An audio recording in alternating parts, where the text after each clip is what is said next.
kuna ile yenyewe eko na jenga yule ya ile muziki. Il a parlé de l'or, de l'argent, alisemezea mambo ya dhahabu na pesa, ya shaba na ile majiwe ingine ya bei. Quelque chose qui dit là qui frappe très fort. Sasa kuko mkintu maneno mwana car l'œuvre de chacun sera éprouvée par le feu.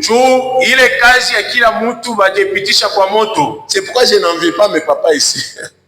Je ne les envie pas. Mishi batamani. Oui, parce qu'un jour papa Jeff Baba Jeff va se tenir devant le Seigneur de Seigneur.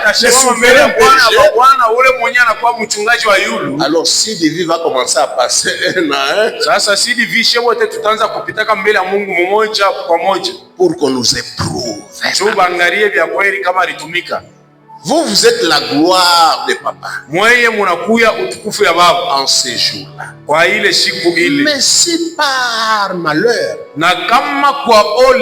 papa et les anciens ont enseigné des enseignements qui ne sont pas de l'or, parce que l'or c'est ça la vraie foi.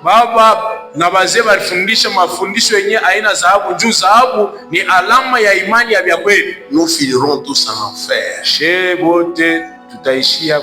un avertissement. Si quelqu'un détruit la maison de Dieu, Dieu le détruira. Dieu le détruira. Mais si par exemple, papa il est là, il enseigne la sainte doctrine, mais vous ne le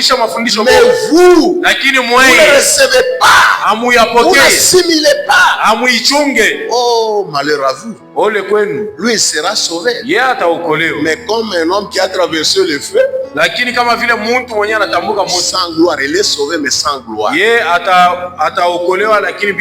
C'est pourquoi les hommes de Dieu sont appelés à être sérieux avec ce qu'ils font.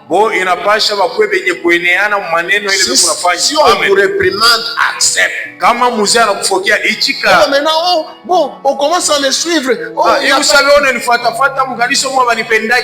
Non.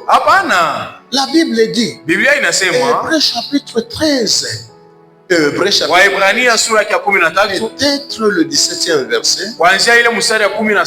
Soyez soumis à vos conducteurs. Et ayez pour eux de la différence. Car il veille sur vos âmes, comme en devant rendre compte. Le verset correct, hein? Ce que j'ai lu, c'est ça le verset. Hébreux chapitre 13, n'est-ce pas? Papa veille sur nous. Il peut être à la maison, mais il est debout. Sur le lit, mais il est debout. Il pense à chacun de vous. Votre vie, vos mariages, même les travaux. Il est là parce qu'il sait qu'un jour il va rendre compte devant le Seigneur. Qu'est-ce que cela veut dire être soumis? C'est le français, non? Qui peut me répondre? La soumission, être soumis. Qu'est-ce que cela veut dire? Parce qu'il dit soyez leur soumis.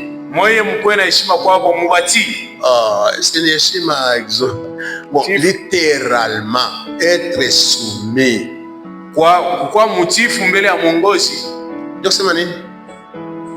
Se mettre sous. N'est-ce pas? Papa, c'est comme ça. Hein? Soumettre. Se mettre sous. Sous les directives. Sous la conduite qu'il donne. Parce que le berger, lui, il passe devant. Non, j'ai dit le berger, lui, il passe devant. Et vous les suivez. Quand il dit à gauche, c'est à gauche. C'est pourquoi un vrai berger, il a des outils dans ses mains. Il y a le bâton qui pousse les gens. Il y a aussi la houlette. En forme d'un virgule comme ça. Quand la brebis maintenant essaie d'aller manger les billes, Les histoires amères, les histoires wakati mkondo anapenda kula ile mayani haimsaidi. Allez, il retire. Ni kuyeka ile uleti pashingo kumkokota. Veut aller se précipiter dans un danger. Wakati anaweza kwenda kulitupa mu hatari. Le bon berger est là. Mchungaji mwema iko pale. Nous aimons chanter, le Seigneur est mon berger. Tunapenda kuimba sana wa milele ni mchungaji wangu, sitakosewa na kitu. Nous aimons ça. Tunapenda hiyo. Mais quelque part il dit, ton bâton et ta houlette me rassurent. Mabakora yako yo ikunanipatia hakikisho.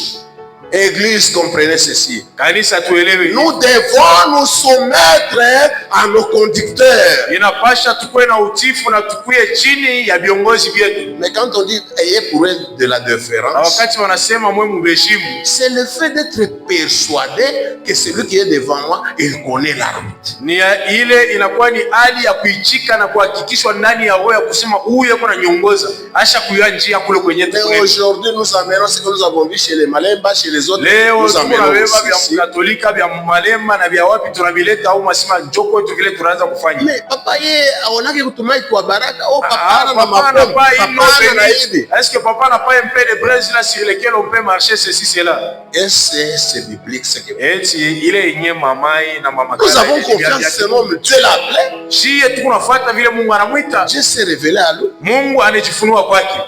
Alors nous sommes derrière lui. Na shie tunamfuata. Nous sommes soumis. Shie tuko chini yake. Et nous sommes persuadés qu'il connaît la route. Na tunahakikishwa sema yeye anajua njia.